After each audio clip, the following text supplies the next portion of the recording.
حضرت امیر حمزہ رضی اللہ تعالی عنہ کی شہادت میں غزوہ احد کے اندر ہوئی. آپ کے پیارے چچا جان حضرت امیر حمزہ رضی اللہ تعالی عنہ کے حوالے سے جب سرکار کائنات صلی اللہ علیہ وسلم پوچھا کہ امیر حمزہ کیسے ہیں، میرے چچا جان کیسے ہیں، تو بتایا کہ ان کو شہید کر دیا گیا. سرکار کائنات صلی اللہ علیہ وسلم آپ کے مبارک لاشے کے پاس آئے، دیکھا ناک کاٹ دیا گیا، زبان کاٹ دی گئی، کان کاٹ دیا گیا، کلیجہ نکال کر چبا دیا گیا ہے. سرکار کائنات صلی اللہ علیہ وسلم زاروں کی طرح ہوتے ہیں، زاروں کی طرح ہوتے ہیں. حضرت صفیہ رضی اللہ تعالیٰ عنہ کفن کے 2 کپڑے لے کر آتی ہیں اور کہتی ہیں یا رسول اللہ صلی اللہ علیہ وسلم حضرت امیر حمزہ کو یہ کفن دیجیے. کہا نہیں، میں یہ 2 کپڑے حضرت امیر حمزہ کو نہیں دوں گا، ان کے ساتھ ایک انصاری صحابی رضی اللہ تعالیٰ عنہ کا بھی لاشا پڑا ہے، میں عدل کرنے آیا ہوں، میں پورا ڈالوں گا، جس کے نام جو کپڑا ہے اس کو وہی کپڑا دوں گا. ایک کپڑا چھوٹا تھا، ایک بڑا تھا. سرکار کائنات صلی اللہ علیہ وسلم کے کرا ڈالنے پر بڑا کپڑا انصاری صحابی رضی اللہ تعالیٰ عنہ کے نام نکلا اور چھوٹا کپڑا حضرت امیر حمزہ رضی اللہ تعالیٰ عنہ کے نام نکلا. سرکار کائنات صلی اللہ علیہ وسلم نے چھوٹا کفن حضرت امیر حمزہ کو دیا. پاؤں پہ کفن کو رکھتے تھے، سر ننگا ہو جاتا تھا، سر کو ڈانپتے تھے، پاؤں ننگے ہو جاتے تھے. یہ وہی سرکار کائنات صلی اللہ علیہ وسلم ہیں جن کو رب العالمین نے کائنات کے خزانے عطا فرمائے، کنیا خزانوں کی عطا فرمائی. چاہتے تو دنیا آپ کے پیچھے غلام بن کر چلتی، چاہتے تو بہت بار سرکار کائنات صلی اللہ علیہ وسلم کے ساتھ سونا بن کر چلتا، لیکن نہیں، سرکار کائنات صلی اللہ علیہ وسلم نے دنیاوی لذتوں کو ترک کر کے رب تعالیٰ کی رضا حاصل کرنے کے لیے آخرت کو ترجیح دی. سرکار کائنات صلی اللہ علیہ وسلم کے چچا جان جن کا کلیجہ نکال دیا گیا، نکال کر چبا دیا گیا، اور کفن بھی ایسا غربت کا وقت کہ کفن بھی پورا نہیں ملتا. اگر چہرے کو ڈانپتے ہیں تو سر پاؤں ننگے ہو جاتے ہیں، پاؤں کو ڈانپتے ہیں تو سر ننگا ہو جاتا ہے. سرکار کائنات صلی اللہ علیہ وآلہ وسلم نے حضرت امیر حمزہ رضی اللہ تعالی عنہ کے چہرے کو کور کیا اور پاؤں پہ گھاس ڈال دی.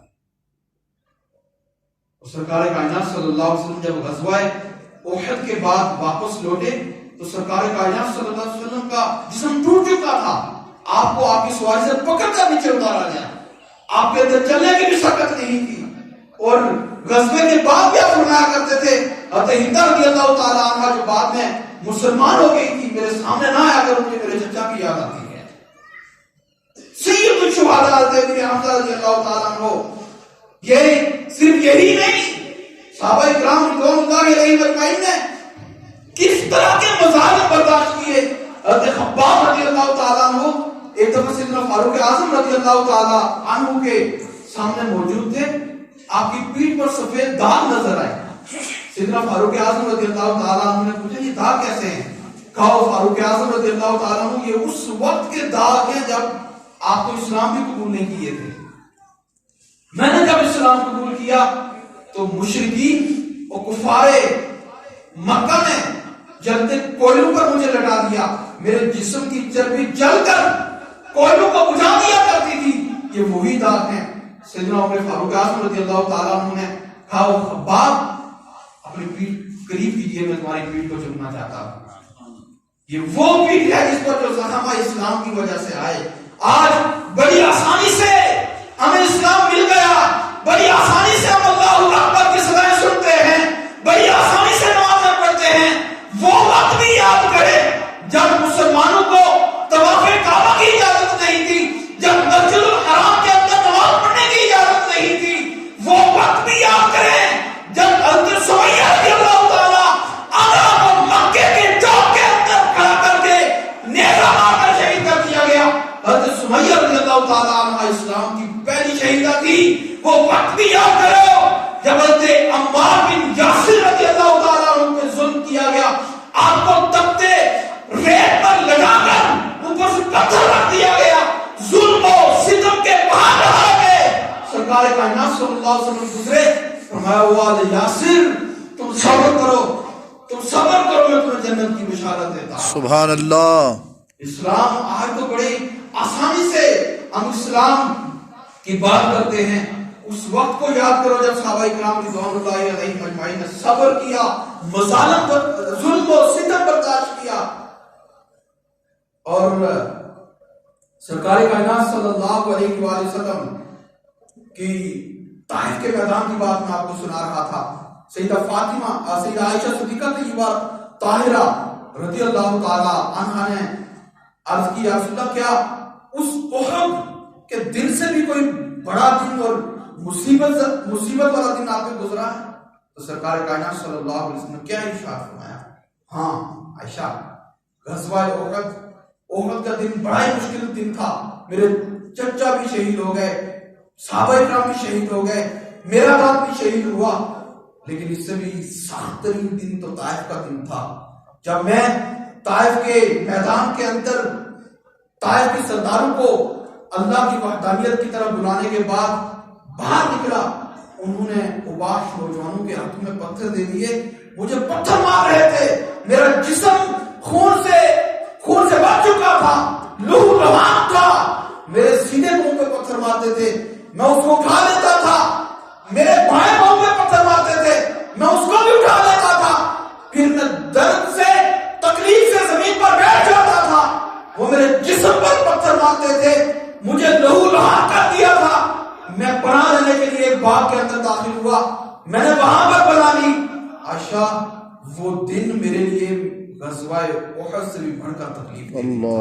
جبریل علیہ السلام آئے اور عرض کی یا رسول اللہ صلی اللہ علیہ وسلم، اگر آپ چاہیں تو میں ان پہاڑوں کو ملا کر ان کو تباہ برباد کر دوں گا. نہیں، مجھے ان کی نسلوں سے ہدایت کی خوشبو ملتی ہے، مجھے ان کی نسلوں سے ہدایت کی خوشبو آ رہی ہے. اگر یہ میری بات نہیں سنتے تو کیا ہوا؟ مجھے اللہ کی رحمت سے امید ہے کہ انہی کی نسلوں سے لوگ اسلام کو قبول کریں گے، میری بات مانیں گے. سرکار کائنات صلی اللہ علیہ وسلم کی پوری زندگی انہی تکالیف اور تکالیف پہ صبر کے ساتھ گزری ہے. سرکار کائنات صلی اللہ علیہ وسلم کو مکہ انہوں نے ستایا، مدینہ کی طرف ہجرت کی. کوئی اپنے دیش کو نہیں چھوڑتا، اپنے وطن کو کوئی خوشی کے ساتھ نہیں چھوڑتا ہے. سرکار کائنات صلی اللہ علیہ وآلہ وسلم مدینہ المنورہ ہجرت کر کے چلے گئے، اور پھر جب خوشی کے دن آئے، ہر طرف بہار آ گئی، اور اللہ رب العزت نے یہاں تک ارشاد فرمایا کہ خبردار، اب میرے محبوب کی بارگاہ میں تم اپنی آواز میں بلند کرو، اگر آواز بلند کرو گے میں تمہارے اعمال پر بات کر دوں گا. سرکار کائنات صلی اللہ علیہ وسلم اپنی گود میں حضرت حسن حسین رضی اللہ تعالیٰ عنہ اور حضرت ابراہیم رضی اللہ تعالیٰ عنہ کو لے کر بیٹھے ہیں. جبریل علیہ السلام حاضر ہوتے ہیں، عرض کرتے ہیں یا رسول اللہ صلی اللہ علیہ وسلم، آپ کو ان دو میں سے ایک میں اختیار ہے، ایک کو چوز کر لیجیے. سرکار کائنات صلی اللہ علیہ وسلم نے ارشاد فرمایا کہ میں حسین پر ابراہیم کو قربان کرتا ہوں. اس پر بھی صبر کیا. پھر وہ وقت جب جبریل علیہ السلام حاضر ہوئے اور کہا کہ آپ کے بیٹے حسین کو شہید کر دیا جائے گا، سرکار کائنات صلی اللہ علیہ وسلم نے یہ دعا نہیں کی کہ یا اللہ میرا بیٹا بچ جائے، میرا نواسا بچ جائے، میرا نواسا شہید نہ کیا جائے. نہیں، سرکار کائنات صلی اللہ علیہ وسلم نے ارشاد فرمایا، عرض کی مالک میرے بیٹے کو مصائب و آلام کے وقت صبر کی توفیق عطا فرما. حضرت علی رضی اللہ تعالیٰ عنہ کو پتا تھا میرا بیٹا شہید کر دیا جائے گا. کربلا کے میدان سے جب حضرت علی رضی اللہ تعالیٰ عنہ ایک دفعہ گزرے تو آپ کو بتایا گیا کہ یہ کربلا ہے. اب ساروں قطار ہونا شروع ہو گئے. ہم نے کہا کہ یہی وہ میدان ہے جہاں پر میرے بیٹے کو شہید کیا جائے گا. انہوں نے بھی نہیں یہ کہا کہ میرے بیٹے، انہوں نے بھی آپ کی بارگاہ میں یہ دعا نہیں کی کہ میرے بیٹے کو بچا لیں، میرے بیٹے کو شہید نہ کیا جائے، میرا بیٹا بچ جائے. نہیں، انہوں نے بھی اپنے بیٹے کو صبر کی تلقین فرمائی. سرکار کائنات صلی اللہ علیہ وسلم نے بھی حضرت امام حسین رضی اللہ تعالیٰ عنہ کو صبر کی تلقین فرمائی، اور حضرت امام حسین رضی اللہ تعالیٰ عنہ پہ ظلم کی جو داستان قائم ہوئی، تاریخ میں ایسی مثال نہیں ملتی. نواسہ رسول سے امام حسین رضی اللہ تعالیٰ عنہ نے جو ظلم سہا، اس کی داستان جو یزید نے رقم کی، تاریخ کے اندر ایسی مثال نہیں ملتی. اور آپ نے بھی صبر و ہمت سے کام لیا، مدینہ کو چھوڑا، مکہ کو چھوڑا. آج ذوالحجہ الحرام جب مکہ کے جب کعبہ کو دلہن کی طرح سجایا گیا تھا، لوگ حج کرنے کے لیے کعبے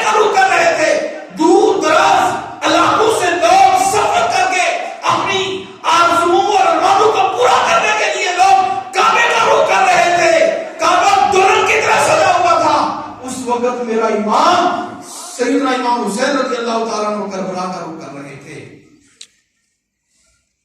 کتنی دل کے اندر تمنا ہوئی ہوگی کہ کاش کہ میں بھی حج نفل کر لوں. اللہ رب العزت نے گویا کہ قدرت زبان حال سے یہ کہہ رہی تھی حسین تم غمگین نہ ہو. اگر میں نے صفا و مروہ کے درمیان دوڑنے کے لیے حاجیوں کے لیے یہ ایک نالا مقرر کیا ہے تو یہ مدینے سے لے کر کربلا تک سارا کا سارا میدان تمہارے لیے صحیح کا میدان ہے. تم کربلا کے میدان کے اندر صحیح کرو گے. اور حسین تم غمگین نہ ہو. اگر حاجی سفید کفن باندھیں گے تم سرخ کفن پہنو گے. حسین اگر حاجی طواف کعبہ کریں گے تو تم خیموں کا طواف کرو گے. حسین تم غمگین نہ ہو. اگر حاجی آب زمزم پیئیں گے تو تمہیں 3 دن بھوکا پیاسا رکھ کر آب کوثر کا جام پی لایا جائے گا. اور حسین تم غمگین نہ ہو. اگر حاجیوں کے لیے مدینہ مکہ المکرمہ کے اندر تاجر بازار کھولیں گے تو وہاں پر تم ہی دکاندار ہوگے. تم دکان کھولو گے کربلا کے میدان کے اندر. تم اپنی جانوں کا نذرانہ پیش کر رہے ہوگے. مال تاجر مکہ کے اندر تو اپنے مال فروخت کر رہے ہوں گے اور تم میدان کربلا کے اندر اپنے ننھے علی اصغر کی جان کا نذرانہ پیش کر رہے ہوگے. علی اکبر کا نذرانہ پیش کر رہے ہوگے. ان کے خریدار تو حاجی ہوں گے اور حسین تمہارا خریدار تمہارا رب ہوگا. امام حسین رضی اللہ تعالیٰ نے صبر کی داستان جس طرح یزید نے ظلم کی داستان قائم کی, حضرت امام حسین رضی اللہ تعالیٰ نے صبر کی داستان قائم کی. صبر کا پیمانہ نہ چھوڑا. سب کچھ قربان کرنے کے بعد اپنے علی اکبر کو قربان کیا, علی اصغر کو قربان کیا, آمنہ محمد کو قربان کیا. اپنے پورا خاندان اللہ کی راہ میں قربان کرنے کے بعد اپنی جان بھی اللہ کی بارگاہ میں قربان کر دی. سر سجدے میں رکھا اور کہا مالک میں نے سب کچھ لٹا دیا, سب کچھ قربان کر دیا. ننھا علی اصغر بھی تیری بارگاہ میں قربان کر دیا. علی اکبر کی قربانی پیش کی, آمنہ محمد کی قربانی پیش کی. مالک آخر میں اپنی جان بھی دے رہا ہوں. سب کچھ قربان کرنے کے بعد مالک میں تجھ سے راضی ہوں, بتا تو بھی راضی ہے کہ اللہ اکبر. اسلام ہمیں صبر کا درس دیتا ہے. وہ اسلام جو اتنی قربانیوں کے بعد ہم تک پہنچا ہے ہمیں اس پر عمل کرنا چاہیے. بڑی آسانی سے ہم اسلام کے قوانین اور شریعت کے اصولوں پر عمل پیرا ہو سکتے ہیں لیکن بدقسمتی سے ہم سستی کا شکار ہیں. حسین تو کربلا کے میدان میں بھی سجدے میں رکھ کر اللہ کی رضا کے طالب ہیں اور ہم عام حالات کے اندر کوئی مصیبت کوئی پریشانی پھر بھی رب کی بارگاہ میں سجدے سے گریز کرتے ہیں. اپنے رب کی بارگاہ میں سجدہ شکر کیجئے کہ مالک یہ تیرا احسان ہے کہ میں بغیر کسی پابندی کے بغیر کسی رکاوٹ کے اسلام پہ اصولوں اور شریعت کے قوانین پہ چل سکتا ہوں. یا اللہ تیرا شکر ہے اور اللہ کی نافرمانی سے بچتے ہوئے صبر و شکر کے ساتھ ساری زندگی گزار گئے. اللہ رب العزت ہمیں حقیقی معنوں میں صبر کرنے کی توفیق عطا فرمائے اور اللہ کی رضا پہ راضی رہنے کی توفیق عطا فرمائے. آمین بجاہ نبی الامین صلی اللہ علیہ وسلم.